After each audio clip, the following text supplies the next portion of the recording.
Greetings, my empire. Drezu here, back with another video. And today, let's talk the new Wake in Flames DLC on ESO, man.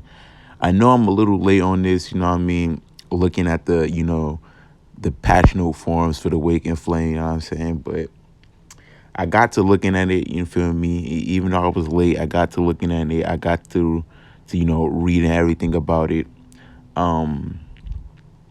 I need to start, you know what I mean, reading the passionate with y'all, man. I need to start, you know what I mean, doing one of those hour videos where I just read the patch notes, you know what I'm saying? Because I already make, hour videos just talking, you know what I'm saying? So I need to start making those videos. But yeah, went through the patch notes, man, and basically I'm just going to give y'all my take on it, you feel me? My take on, the new changes that's going to come out with Waking Flames. But before I get into that, man, I want to make sure y'all hit the like button, subscribe, join the empire. You already know. Helps me out, helps the channel out, and helps the channel grow. And I appreciate the support, you know what I'm saying? But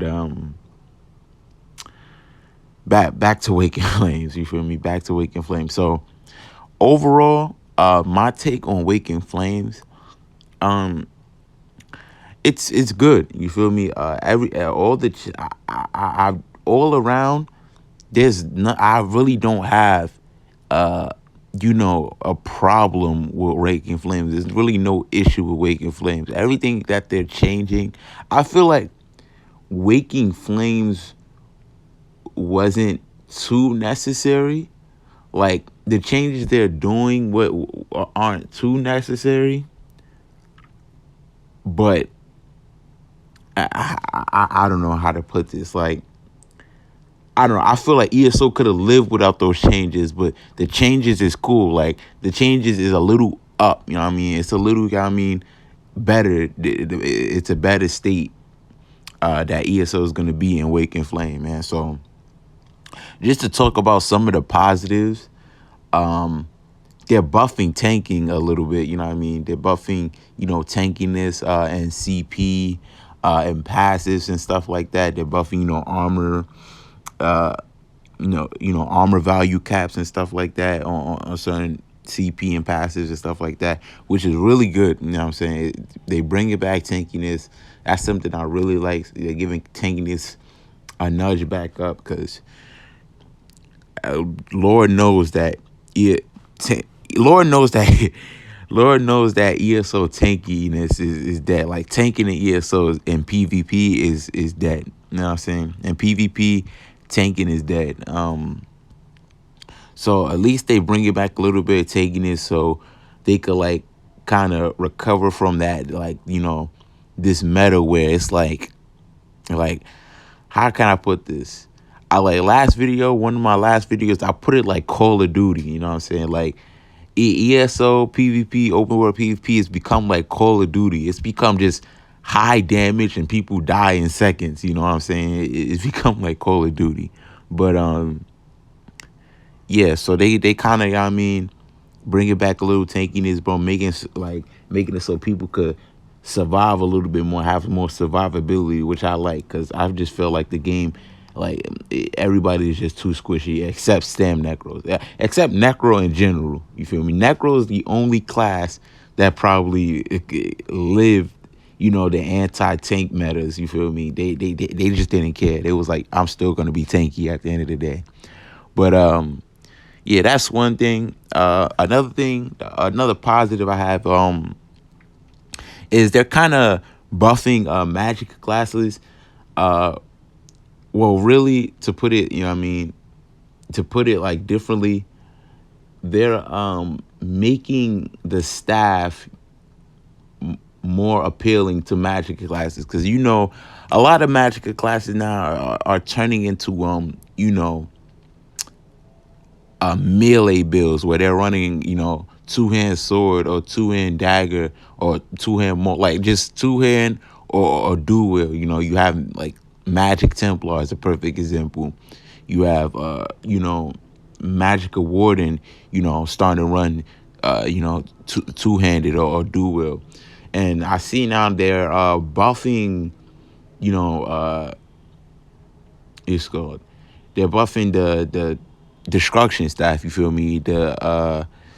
I believe it's the passive where it just gives you damage. Like it gives you a certain effect for which staff. Like I think instead of the flame staff giving you an 8% damage increase to your direct damage abilities or your direct damage, it gives you like a 10% now or 12%. It was a little bit of a buff, to give people incentive, to use staff. You feel me? Because to be honest, like after after like I think it was Flames of Ambition where people seen that you could or it might have been before Flames of Ambition, but after when people seen that their spell damage now you could get a good amount of spell damage on the sword or get a good amount of penetration on the maul, people just started running people just stopped running staffs. You know what I'm saying? I see a lot less people with staffs, a lot less magic classes with staff, and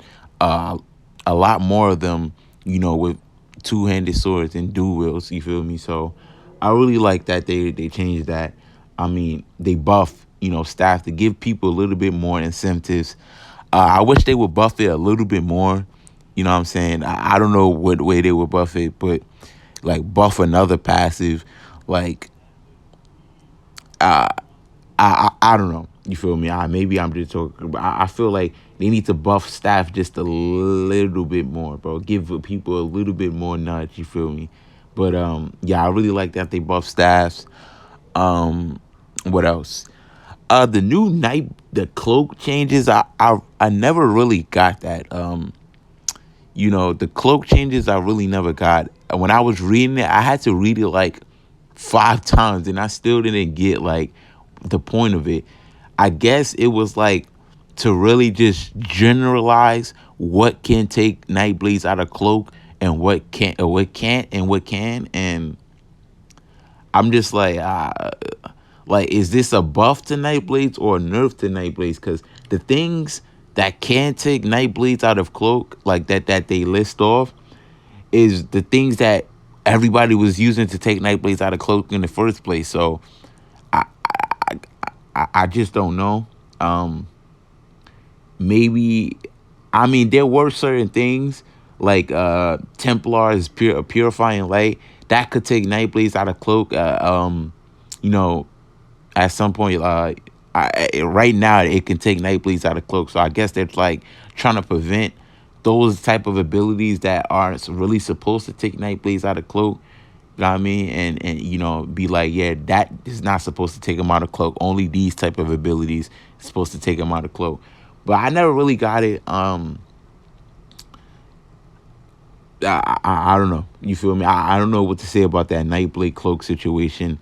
Yeah, I really don't know what to say about that. You feel me? I guess it's cool that they're, specifying or really getting it, like what's supposed to take them out of cloak and what's not supposed to take them out of cloak, I guess. But I don't know. I really didn't get the situation because mostly everything that they listed off was everything that we took Nightblades out of cloak with in the first place. But yeah, that's pretty much cool with that. I think they did a couple of changes with the Nightblade. Like I think they made it so like certain abilities wouldn't take you out of stealth anymore, which I think is really cool. You feel me? Like, you know how sometimes you buff your armor and stuff like that, and you have abilities that take you out of stealth. I think certain abilities now don't take you out of stealth no more, which I think is really cool. And yeah, you feel me? And I think that's pretty much, the gist of the PvP side of Awakened Flames. That's the gist. That's really the changes. Templars got a buff. Their Purifying Light got a buff, which I think is really good. The increase in the copy and damage, which, I don't think Templars need it, but I won't complain about a Templar buff. You know what I'm saying? Templars are in a good spot right now, and Awakened Flame is going to be putting them in a better spot. And yeah, like that's really the only, really major changes I've seen in Awakened Flame for the PvP side. PvE, You know, there's a lot of new support sets. Yeah, that could be into PvP too. I've seen a lot of new support sets, which I really like. You feel me? I like that they're not adding like these sets. Like they're not adding sets that's gonna be like crazy meta. You know what I'm saying? That you know you have to get, or you know it's gonna. They're not adding like meta crazy sets for PvP. You feel me? They're just adding like support sets, which is good for PvE and PvP because you know people I know a lot of people. I know a lot of people in the game who like to run support builds, you know, healing builds or team buffing builds and stuff like that. So that's gonna be good for those people. And yeah, that's pretty much all the stuff I wanted to support about Waking Flames. No really downsides, man. The only downside really I have, and it's not really a downside. It's kind of, but the only downside I really have is, you know, I wish they had buffed Magicka classes a little bit more.